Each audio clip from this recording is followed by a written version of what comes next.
আসসালামাইকুম। চলে আসলাম রবীন্দ্রনাথ ঠাকুরের কুঠিবাড়ি, শিলাইদহের কুঠিবাড়ি, কুষ্টিয়াতে। এই হচ্ছে গিয়ে, এটা হচ্ছে কুমারখালীতে, কুমারখালী একটা উপজেলা কুষ্টিয়ার। তো এই সামনেই হচ্ছে গিয়ে রবীন্দ্রনাথ ঠাকুরের কুঠিবাড়ি।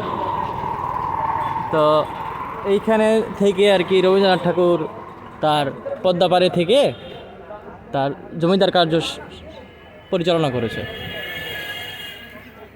হিন্দু জমিদার ছিলেন, তার বাবাও জমিদার ছিলেন। তো তাদের ব্যাপারে তথ্য, পজিটিভ নেগেটিভ বিভিন্ন তথ্য পাওয়া যায়।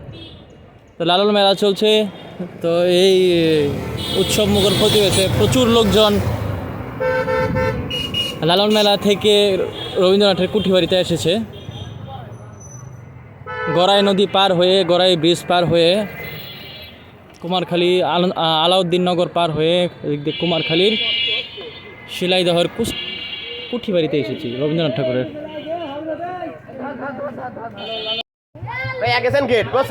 আমি এটা বললাম না, রবীন্দ্রনাথ ঠাকুর আর কোনো জায়গায় পাইল না, এই শিলাইদহে কুঠিবাড়িতে উনি ওনার জমিদার বাড়ি স্থাপন করে এখানে শাসন কার্য চালিয়েছে।